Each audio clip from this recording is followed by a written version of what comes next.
Bonjour à tous et bienvenue à la suite de cette aventure de la campagne de la conscience d'Access Consciousness.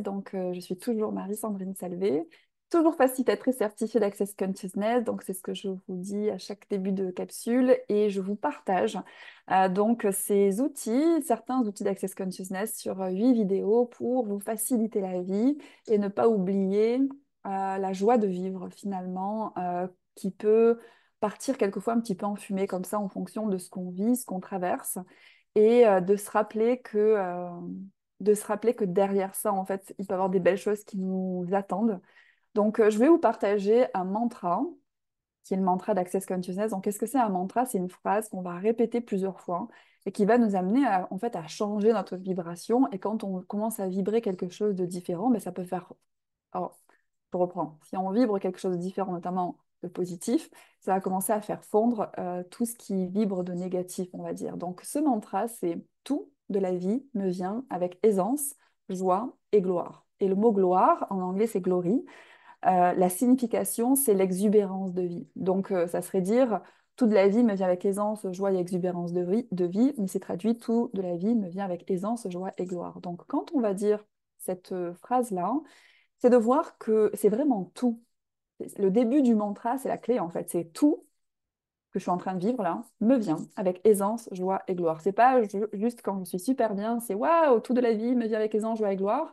Et puis quand je suis pas bien, en fait, c'est quoi ce mantra? Ben non, ça me vient pas avec aisance, joie et gloire, parce que justement on a des points de vue et on n'est pas prêt en fait à vibrer quelque chose qui va changer les situations.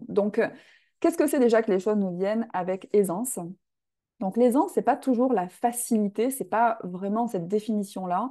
C'est de voir qu'en fait, quoi qu'il se présente à nous, on est un peu comme un poisson dans l'eau, on arrive à naviguer dans les situations. Et avec tous les outils que je vous ai partagés dans le cadre de ces petites vidéos, ces capsules de la campagne de la conscience, et aussi tout ce que je partage sur ma chaîne YouTube et dans les classes et les accompagnements que je fais, c'est en fait, on a une boîte à outils pour quelles que soient les situations qui se présentent, on peut vraiment, vraiment, vraiment sortir.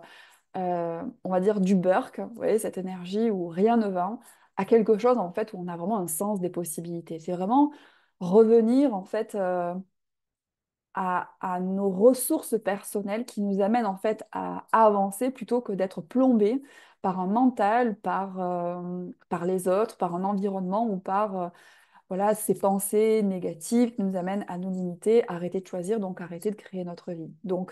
L'aisance, c'est finalement de savoir que, quelles que soient les situations, on va arriver à naviguer quoi qu'il en soit. Donc, tout de la vie nous vient avec aisance, déjà. Joie. Donc, la joie, c'est votre essence d'être, c'est-à-dire un être et un espace de joie. Et ce qu'on regarde souvent, c'est qu'est-ce qui me met en joie. Et si on n'avait plus à regarder autour de nous, en fait, qu'est-ce qui nous met en joie, mais si on pouvait choisir d'être en joie. Et il y a plein de choses, en fait, qui peuvent nous amener dans cet espace. Notamment, je vous invite à cultiver la gratitude. La gratitude, ça éradique le jugement. Et quand on est dans le jugement de rien, en fait, on peut être dans le recevoir de tout. Si on n'est plus dans le fait de juger ceci comme pas bien, ou même se dire oui, ça serait mieux, mais dans le cadre d'un jugement positif, mais qu'on est juste dans la gratitude pour ce qui est.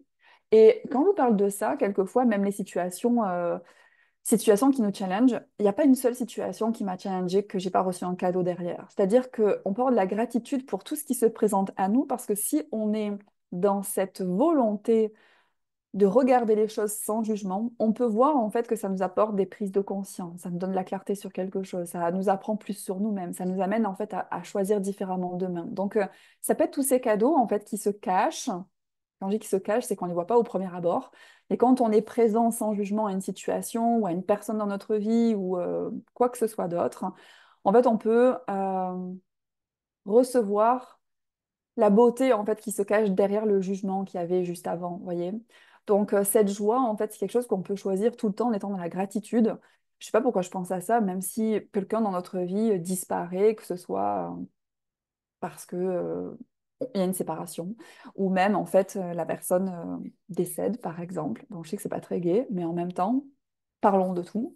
Ça peut être une situation peut-être que vous vivez aussi et où on n'arrive pas forcément à s'en remettre. Est-ce qu'on pourrait être dans la gratitude pour avoir connu cette personne, pour avoir eu cette personne dans notre vie, vous voyez, plutôt que de cultiver finalement le manque.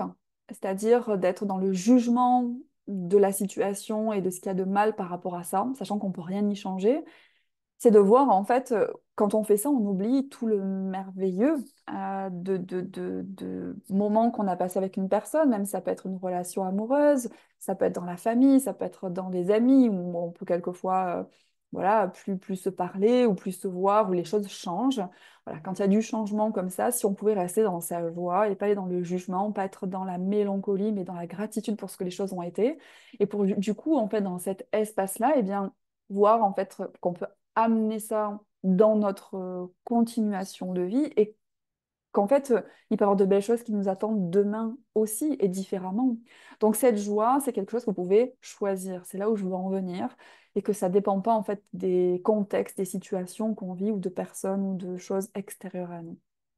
Et l'exubérance de vie, donc ça découle en fait de l'aisance qu'on se donne dans tout, qui nous amène à être dans la joie dans tout.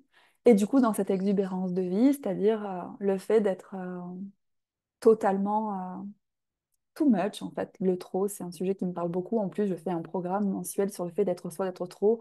Et de le rester, c'est vraiment une énergie débordante de vie, d'enthousiasme, d'amusement. C'est un peu une énergie qu'on retrouve chez les enfants. Euh, voilà, quand ça saute dans tous les sens, ça rigole pour un tout, pour un rien.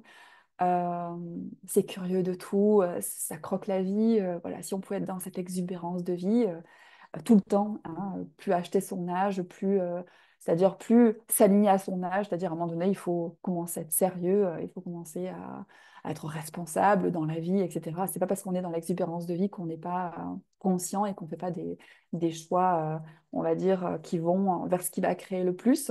Au contraire, j'ai envie de dire que cette exubérance de vie, ça nous amène à faire les choix qui créent plus d'exubérance de vie, plutôt que d'être dans du sérieux et puis dans du côté adulte plutôt que enfantin.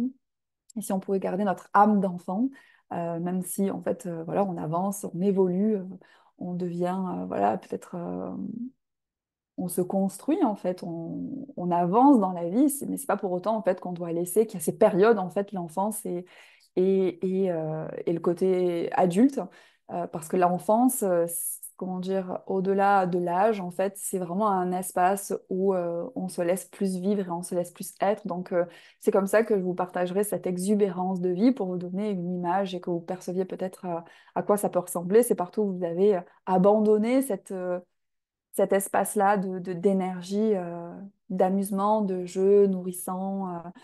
De croquer la vie à n'importe quel âge, ben, si c'était temps de rembarquer ça en fait dans votre vie actuelle et de voir que c'est quelque chose que vous pouvez choisir au quotidien. Donc voilà un petit peu ce qu'il y a dans ce mantra d'Access. Donc répétez-le 10 fois le matin, 10 fois le soir. C'est un exercice, un jeu à la maison, j'ai envie de dire plutôt que vous pouvez faire un home play en anglais.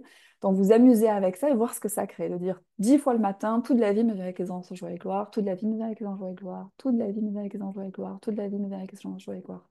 Tout de la vie me vient avec aisance, joie et gloire, tout de la vie me vient avec aisance, joie et gloire, tout de la vie me vient avec aisance, joie et gloire, tout de la vie me vient avec aisance, joie et gloire, tout de la vie me vient avec aisance, joie et gloire, tout de la vie me vient avec aisance, joie et gloire. Ok, je commence ma journée comme ça.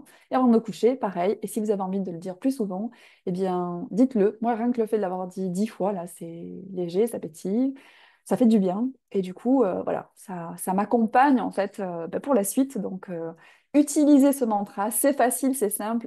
Et rappelez-vous que c'est vraiment dans tout. Si vous êtes dans le pire beurre de votre vie, rappelez-vous de ce mantra et allez dans le tout de la vie me vient avec aisance, joie et gloire. Voilà, donc toujours pareil, faites-moi vos retours si ça vous parle, si ça change des choses pour vous, si vous vous amusez déjà trop avec cet outil, et partagez-le aussi autour de vous.